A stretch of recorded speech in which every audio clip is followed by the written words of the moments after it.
আমাকে ড্রপ করে যাবে তো? আমি একা কেস খাবো নাকি? বাজির কথা আমরা তিনজনেই লুকিয়েছি। আর থেকে আমার বাড়িতে চলো সবাই একসাথে বসে যা হওয়ার হবে। হবে আবার কি? আমরা বাজি ধরেছিলাম আমাদের বউদের লয়াল প্রমাণ করতে, কিন্তু ওরা ডিসলয়ালটির শেষ সীমায় পৌঁছে যাচ্ছিল। তাই ভয় পাওয়ার কথা ওদের, আমাদের নয়। তোমরা লয়াল ছিলে তো? তুমি ছিলে বুঝি লয়াল? ছিলাম, আছি আর থাকবো।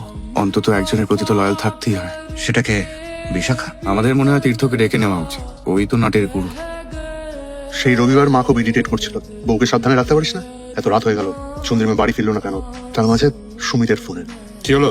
বউ বাড়ি ফেরেনি বুঝি এখনো? ফিরবে না কেন? সন্ধ্যের মধ্যেই ফিরে গেছে সবাই। কেন বলো তো? চন্দ্রিমা ফেরেনি? ওসব ছাড়ো, তুমি বলো কেন ফোন করেছো? বলছি কাল একবার ছোট করে বসা যায়। ধ্রুবরা ইনসিস্ট করছে আমায় বলে তোমার থেকে একবার টাইমটা জেনে নিতে। বিজয় উৎসব পালন করবে হয়তো।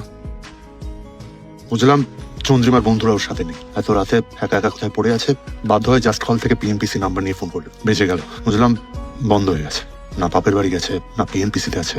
গেল কোথায়? ভাবতে ভাবতেই কলিং বেল। আপনি আমার ঠিকানা পেলেন কোথা থেকে? আর যখন পেলেনি, চন্দ্রাকে নিয়ে এলেন না কেন? উনি তো কোনো ঠিকানাই দিতে চাইছিলেন না। বললেন নিজের বাড়ি, বন্ধুর বাড়ি কোথাও যাবেন না। একের নেশা, তার উপর বমি করছেন, তাই বাধ্য হয়ে আমার ঘরে থাকতে বললাম। উনি ঘুমিয়ে পড়ার পর ওনার ব্যাগ থেকে আইডি বার করে ঠিকানা জেনে চলে এলাম। আপনি যদি গিয়ে নিয়ে আসেন। ঘুমিয়ে পড়েছে? চন্দ্রা তোমার সাথে তোমার বাড়ি যেতে রাজি হলো না কেন? কতটা চিনেও তোমায় যে তোমার সাথে তোমার বাড়িতে গিয়ে তোমার বিছানায় ঘুমিয়েও পড়লো? না, উনি তো বেসামাল ছিলেন, তাই আমি আমার কি আমি কি আমার পুরুষ বন্ধু আছে, তবে চাই না। শুধু শুধু ওনার গায়ে হাত দিতে যাবো কেন? মনে হয়েছিল সুরেশ সত্যিই বলছে। এমন ভদ্র ভালো ছেলের মতন মুখ চোখ। I trusted him. অ্যাটলিস্ট ও চন্দ্রাকে আশ্রয় দিয়ে সোজা আমার কাছে এসেছে। তারপর থেকে সুরেশের সাথে বন্দোবস্ত ছিল চন্দ্রিমাকে চোখে চোখে রাখা। দরকারে চন্দ্রিমাকে বাড়িতেও থাকতে দিতে পারে সুরেশ। বিশ্বাস জিতে নিয়ে জানতে বলেছিলাম কি খেলা খেলছে চন্দ্রিমা, সেটা আমাকে জানাতে। যাই হোক, সুরেশ টাকার বিনিময়ে রাজি হয়। পিএনপিসি তে বন্ধুদের মধ্যে কি কথা হচ্ছে, চন্দ্রিমার পেটে পেটে কি চলছে, সেসব খবরও আমায় দেবে। পরদিন শুনলাম চন্দ্রিমাকে বাড়ির চাবিও দিয়ে দিয়েছিল। আজ শুনছি ও গে নয়, ঠকিয়েছে স্কাউন্ডারটা আমায়। ঠকিয়েছেন আপনারা সবাই আমাদের।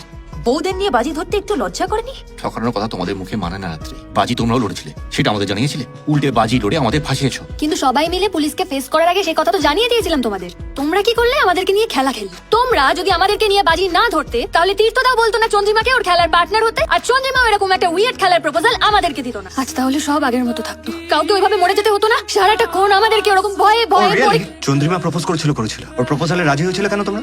অন্য পুরুষদের মাথা মুড়িয়ে খাওয়ার লোকটা সামলাতে পারো নাকি সুমিতর উপর বরাবরই লোভ ছিল তোমার? আমরা কি ঠান্ডা মাথায় রেসপেক্টফুলি কথা বলতে পারি? রেসপেক্ট কোথায় যে রেসপেক্টফুলি কথা বলবো? আমরা কেউ কাউকে রেসপেক্ট করি না। আমরা তিনজনই কিন্তু রেসপেক্টেবল ছিলাম। আমরা বাজি ধরেছিলাম আমাদের বউদের লয়াল প্রমাণ করতে।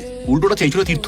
শেষমেশ তোমরা ওকে ঠিক প্রমাণ করে জিতিয়ে দিলে। তাই আর যাই হোক, রেসপেক্টেড তোমরা নও, ছিলেও না, টক্সিক তোমরা। এই এক সেকেন্ড, এখন আমাদের ঝগড়া করার সময় নয় অনির্বাণ। আমার মনে হয় আমাদের মাথা ঠান্ডা করে এক একটা জ্বর ছাড়াতে হবে। কে কখন জালে জড়িয়ে পড়েছে সেগুলো যদি আমরা না বুঝতে পারি, তাহলে যে থিমেরে আছি সে থিমেরেই থেকে যাবো আমরা। শোনো বিশাখা, আমাদের যা যা গোপন কথা আছে সেগুলো মনে হয় বলে ফেলা দরকার। হ্যাঁ, তা আমাকে বলছো কেন? আমার কোনো গোপন কথা নেই।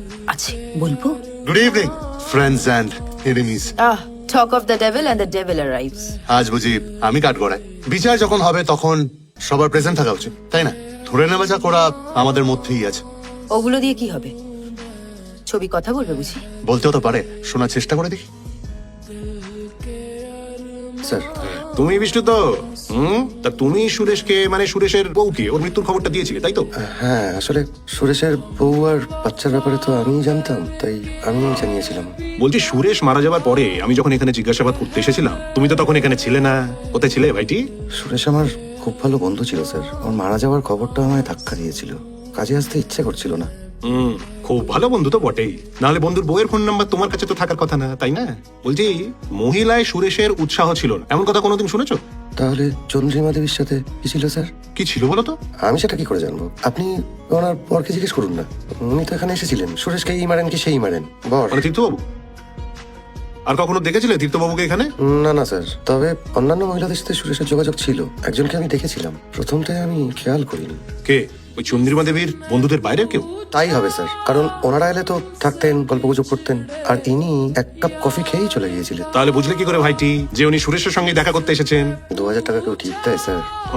তাও তো বটে। এই ভাইটি, তুমি সারাক্ষণ এই সুরেশের উপর নজর রাখতে কেন বলো তো? কে ওর সঙ্গে দেখা করতে আসছে, কে যাচ্ছে, কি ব্যাপার? হ্যাঁ ভাইটি? সুরেশ তার মানে আপনার ভাড়া করা লোক?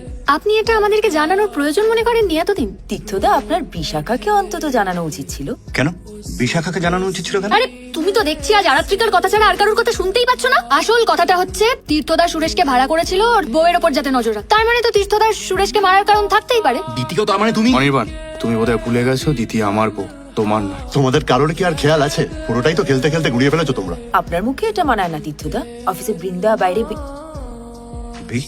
কি তুমি তীর্থদার মুখ থেকে পুরো কথাটা শুনতে দেবে কি দেবে না? আরাত্রিকা কি বলছে তাই শুনছো? ওর মাথা ঠিক আছে নাকি কি বলছে নিজেও জানে না। না না, আমি পুরো কথাটা জানতে চাই। পি লকেটটা তো আমি বিশাখাকে দিয়েছিলাম, তার মানে আরাত্রিকা কি বিশাখার কথা বলছে? কি যা তা বলছেন আপনি সুমিতদা? যদি সত্যি আজকে আমাদের এম হয় দ্বিতীয় চন্দ্রার খুনিকে খোঁজা, তাহলে সত্যিটা ঢেকে রেখে লাভ নেই বিশাখা। বিমানে তো তুমি, বিমানে বিশাখা।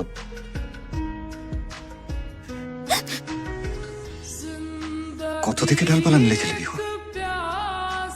তোর যদি সুরেশের সঙ্গে যোগাযোগ থেকে থাকে স্যার, তাহলে সুরেশের ঘরে পৌঁছে যাওয়াটা তীর্থবাবুর পক্ষে বিচিত্র কিছু নয়, তাই তো? আর সুরেশ বলেছিল ও নাকি চন্দ্রিমা দেবীকে ওর ঘরের চাবিটা দিয়েও রেখেছে। আচ্ছা, আমরা ওনার ব্যাগ সার্চ করে সেরকম কোনো চাবি পেয়েছিলাম না স্যার। আর তীর্থবাবুর যা গতিবিধি, সেদিন উনি নাকি জামশেদপুরে একটা হোটেলে ছিলেন। আমরা ক্রস ভেরিফিকেশন কিছু করেছি। হ্যাঁ স্যার, হোটেলের রেজিস্টার তো তাই বলছে। তবে হোটেলে যেহেতু কোনো সিসিটিভি ছিল না, তাই রাতে উনি ঘরে ছিলেন কি ছিলেন না সেটা কিছুতেই দিব্যি করে বলা যাচ্ছে না। পুলিশের চাকরিতে দিব্যি গাছ? আরে বাবা, তীর্থবাবু সেদিন কোথায় ছিলেন যেদিন সুরেশ খুন হয়? এবার কিন্তু আপনি ঝাপসা সিরিয়াল স্যার। আরে বাবা, সুরেশ যেদিন মারা যায় সেদিন কে কোথায় ছিল তা দিয়ে হবেটা কি? পয়জনিং তো স্লো, তাই সে রাতেই যে হয়েছিল সেটাই বা ভাবছেন কি করে? বাজে না বকে না, অন্য মহিলাটা কে সেটা খবর না। সুরেশ কোথা থেকে এত পয়সা পাচ্ছিল সেটা সেটা জানতে হবে না আমাদের? শেষ সময় তোর সব চাই রাত্রি। ধ্রুব তো এমনি তোর দিকে ঝুঁকে আছে রে। এখন তীর্থদার কথাগুলো না বলে আমাকে ছোট না করলে তো চলছিল না, বল? অভ্যেস রে বিশাখা, গসিপের লোক সামলাতে পারি না। প্রথম কবে আমার সন্দেহ শুরু হয় সেটা তো তুইও জানিস। আজ তুই যেভাবে তীর্থদার গার্লফ্রেন্ড বৃন্দাকে দেখছিলি, তখনই সবটা পরিষ্কার হয়ে গেছিল যে কেন তুই তীর্থদার গার্লফ্রেন্ডের ওপরে কোনোদিনও দোষ চাপাসনি। কিছু ঘুরতে যদি কেউটে বেরোয় না রে? সিরিয়াসলি এটা সময় এই প্রশ্নটা করার? শুধু বিশাখা আর তীর্থদা কেন এক্সপোজ হবে আজ? আমাদের সবার এক্সপোজ হওয়া উচিত। যাওয়ার আগে we should all be clean. তুমি বেরিয়ে যাও Tirtha. I can't tolerate you anymore. আমার হাত উঠে যাওয়ার আগে চলে যাও এখান থেকে প্লিজ। আমি চলে গেলে যে অনেকগুলো জট না হলেই থেকে যাবে ধ্রুব। আমি তো আজ এক্সপোজড হতেই এসেছি। কি বলছো তোমরা? চন্দ্রিমা তোমাদের তিনজনকেই ফোন করেছিল? করেছিল। আমি তো ভেবেছিলাম শুধু আমাকেই ডেকেছে, গিয়ে দেখলাম ওরাও রয়েছে। আর চন্দ্রিমা ফোনে যা তা ভাবে কাঁদছিল, তোমরাও তো দেখলে। সে told us to talk to you. তুমি নাকি অন্য কাউকে বিয়ে করতে চাও, তাই ওকে ডিভোর্স দেবে? আমাদের বললো তোমার সাথে কথা বল, তোমার মাথা থেকে ডিভোর্সের ভূতটা ছাড়াতে। তোমরা কি বলছো বলো তো? ও নিজে বলেছে বিয়েটা ভাঙছে, তোমাদের তো বললাম। এই সত্যি করে বলো তো, তুমি আর তোমার ওয়াইফ আমাদের সাথে কোনো গেম খেলছো না তো? আমার বাচ্চা দিব্যি ভাই সে রাতেও বাড়ি ফেরেনি। তারপরের দিন যখন ফিরলো তখন আমি আর ওকে ঘাটাইনি। Remember we met on Monday. তারপর এখান থেকে বাড়ি ফিরে we need to talk Chandra. About রাতে আমি কোথায় ছিলাম তা নিয়ে কোনো জবাবদিহি চাইবে না, I hope. Absolutely not dear. Dear, নতুন কোনো খেলা খেতেছো নাকি? নতুন কোনো বাজি? ততক্ষণে আমি সুরেশের থেকে জেনে গেছি যে চন্দ্রিমা খেলা শুরু করে দিয়েছে। কি খেলা সেটাও জেনেছিলেন? সুরেশ তখন সেটা আমায় জানাতে পারেনি, শুধু বলেছিল কি খেলা ম্যাডাম? আগুন নিয়ে খেলা। It's a deadly game my friend. আচ্ছা, খেলার শেষ অবধি যদি আমি না থাকি, তুমি কিন্তু ওদের আমায় ভুলতে দেবে না। বন্ধু না শত্রু ছিল চন্দ্রিমা? তুই না হয় ওর ঘর ভাঙছিলি। What did I do? দিদি বা কি ক্ষতি করেছিল ওর? নিজেদের মধ্যে কথা না বলে অন্তত তীর্থর কথাটা কমপ্লিটলি শুনি, না হলে কথার খেয়েই হারিয়ে যাবে। ওই রাতে আই রিকোয়েস্টেড হার। আরে আরে বাবা, ব্যাগটা নিয়ে যাচ্ছ কেন? আমি বাড়ি ছেড়ে যাচ্ছি না, অন্য ঘরে থাকবো। আমি তোমায় যা বলেছি খেলাবাজি সব ভুলে যাও Chandra. I know I took you for granted and I am sorry for that. তোমাকে ডিভোর্স দেওয়ার প্ল্যান ছিল না আমার। তুমি আমার না বলে পিল খাওয়া বন্ধ করেছিলে বলে আবার তাৎক্ষণিক রাগ হয়েছে। But now I want to be a father. ক্ষমা করে দাও প্লিজ। তীর্থ, মুশকিলটা হলো যে পিল না খাওয়ার জন্য এখন আমি নিজের উপরেই রাগ করছি।